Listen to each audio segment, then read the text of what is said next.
Di hari Minggu pagi, Bono si kulit gelap menghampiri Yuta dan Mio. Bono minta maaf karena terlambat datang. Maaf teman-teman, aku telat. Aku harus mengerjakan tugas sekolah dulu. Kalian tidak marah kan? Tidak apa-apa, Bono. Jangan khawatir. Kami tidak marah kok. Tapi lain kali, jangan telat lagi ya. Oh iya, aku mau ngasih tahu kalau hari ini kita main petak umpet. Kamu yang harus mencari kami. Bagaimana? Bono kemudian berpikir keras. Ini pertama kalinya ia diajak main oleh Yuta. Karena itu, Bono harusnya setuju. Baiklah Yuta, aku mau... Yuta dan Mio berlari ke dalam labirin untuk bersembunyi. Tapi, rupanya Yuta punya rencana licik. Yuta berbisik pada Mio kalau mereka berdua akan pulang ke rumah dan meninggalkan Bono sendirian. Mio setuju-setuju saja.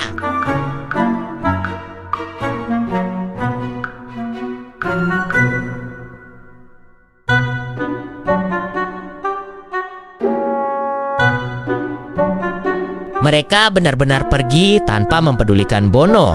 Jahat sekali.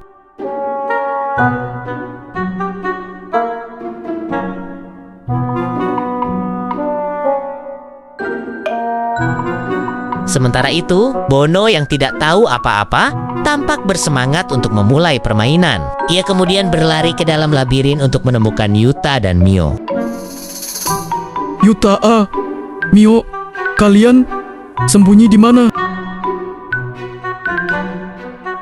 Bono mencari ke sana kemari tanpa henti, berharap bisa menemukan Yuta dan Mio secepatnya. Ia tidak akan pulang sebelum berhasil.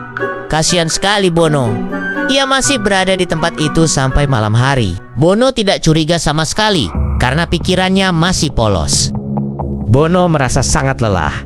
Ia juga lapar dan haus. Perutnya keroncongan sejak tadi. Tapi Bono bertekad untuk mencari sekali lagi.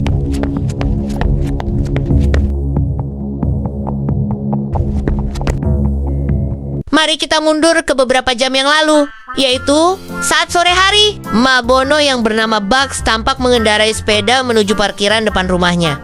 Bu Bugs baru saja pulang kerja. Beliau berprofesi sebagai polisi wanita alias polwan. Setelah turun dari sepeda, Bu Bugs segera masuk ke dalam rumah dengan langkah santai dan tenang karena ia memang tidak sedang terburu-buru. Ia juga tidak kebelet pipis atau berak, jadi santai saja jalannya. Bu Bugs mengecek kamar Bono dan terkejut melihat anaknya tidak ada di sana padahal sudah mau maghrib. Biasanya Bono sudah ada di rumah di jam-jam seperti ini. Bu Bugs sedikit khawatir, tapi ia mencoba berpikir positif. Mungkin Bono sudah di jalan pulang. Semoga Bono cepat sampai rumah, karena dia harus mandi sore sebelum masuk malam. Beberapa jam pun berlalu. Bu Bugs sudah mandi dan berganti pakaian, tapi Bono belum juga menampakkan batang hidungnya. Bu Bugs keluar ke teras. Tampak langit malam makin gelap. Kekhawatirannya pada sang anak sudah tidak terbendung. Bono tidak pernah setelat ini.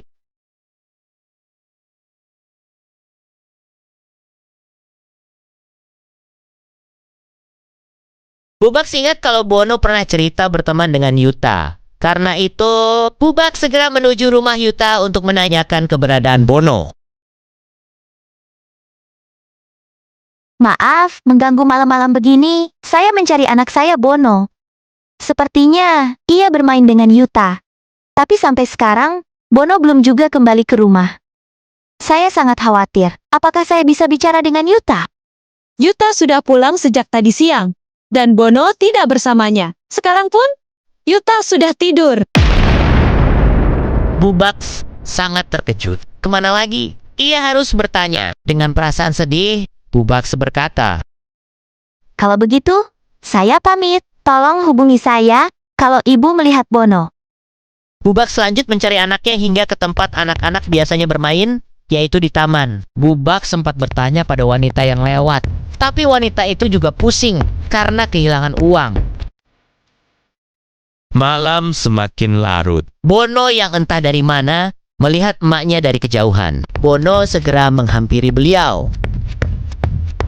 Mama.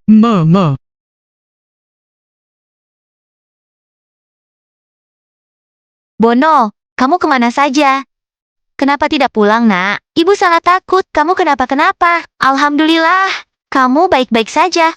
Tanpa berlama-lama lagi, Bubax mengajak anaknya pulang. Di Perjilenen, Bubax bertanya alasan Bono berada di tempat ini sampai malam. Bono pun menceritakan kalau ia, Yuta dan Mio sedang bermain petak umpet. Ia tidak bisa pulang kalau belum menemukan mereka. Sekarang, Bono merasa bersalah karena harus pulang.